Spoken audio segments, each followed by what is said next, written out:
Morning student, welcome to our YouTube channel RDS online classes from Kavita Trivedi. आज हम कक्षा 10 के पाठ 2 तुलसीदास जी के जीवन परिचय के बारे में पढ़ेंगे। तुलसीदास जी का जीवन परिचय इस प्रकार है। तुलसीदास जी का जन्म संवत 1589 सन 1532 में हुआ। संवत और सन में 57 ईयर का अंत डिफरेंस होता है। अगर हम संवत लिखे तो 1589, सन लिखे तो 1532। जन्म स्थान तुलसीदास जी का जन्म उत्तर प्रदेश में बांदा जिले के राजापुर गांव में हुआ। इनके पिता का नाम आत्माराम दुबे था, माता का नाम हुलसी था। तुलसीदास जी का जीवन बचपन का जो समय था वो बड़ा ही कठिन समय था। इनके माता पिता ने इनके अनिष्ट की आशंका से इनको त्याग दिया, क्योंकि ये जब जन्म इनका हुआ तो ये 5 वर्ष की अवस्था जितने बालक थे, तो इनके माता पिता ने इनका त्याग कर दिया।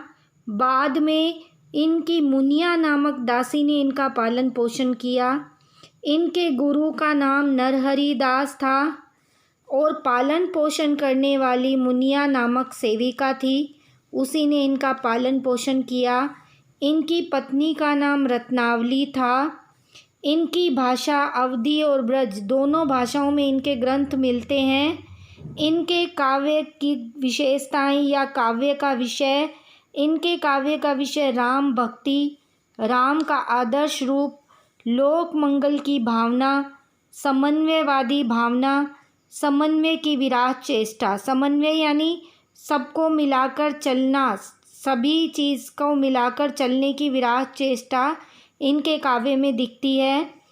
इनकी रचनाओं के बारे में विद्वानों का मानना है कि इनके कुल 12 प्रामाणिक ग्रंथ मिले हैं। इनमें से सबसे मुख्य रामचरितमानस है। इसी के कारण इनको सबसे ज़्यादा प्रसिद्धि मिली। रामचरितमानस अवधी भाषा में रचा हुआ ग्रंथ है, जिसकी रचना में 2 वर्ष 7 माह लगे थे।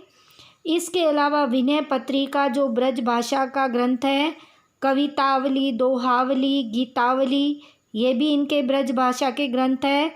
रामलला नहचू, वैराग्य संदीपनी, रामाज्ञा प्रश्नावली, जानकी मंगल, पार्वती मंगल, कृष्ण गीतावली, हनुमान बाहुक, ये इनके प्रमुख 12 ग्रंथ माने जाते हैं। तुलसीदास जी के बारे में कहा जाता है कि तुलसीदास जी को इनके उपनाम दिए जाते हैं कि गौतम बुद्ध के बाद सबसे बड़ा लोक नायक इनको माना गया और इनको हिंदी का जातीय कवि कहा जाता है। नाभादास जी ने तो इनका उपनाम रखा कली काल का वाल्मीकि। रामचंद्र शुक्ल ने इनको भारतीय जनता का प्रतिनिधि कवि कहा है। इसीलिए अयोध्या सिंह उपाध्याय ने तुलसीदास जी के बारे में बड़ी ही सुंदर पंक्तियाँ लिखी है।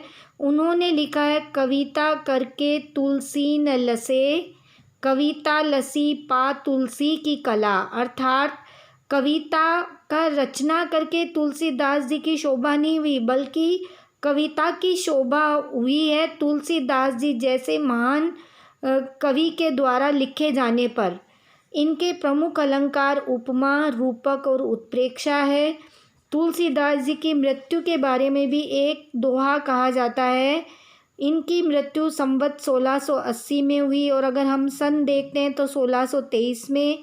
संवत 1680 गंग के तीर, श्रावण शुक्ला सप्तमी, तुलसी तजो शरीर। अर्थात संवत 1680 में गंगा तट के किनारे श्रावण शुक्ल सप्तमी को तुलसीदास जी ने अपने शरीर का त्याग किया।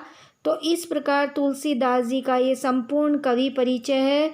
तुलसीदास जी ने बहुत से ग्रंथ के द्वारा राम के आदर्श रूप को हमारे समाज के सामने रखा है और तुलसीदास जी ने अपनी भाषा अवधी और ब्रज दोनों भाषाओं में इन्होंने रचनाएं रची।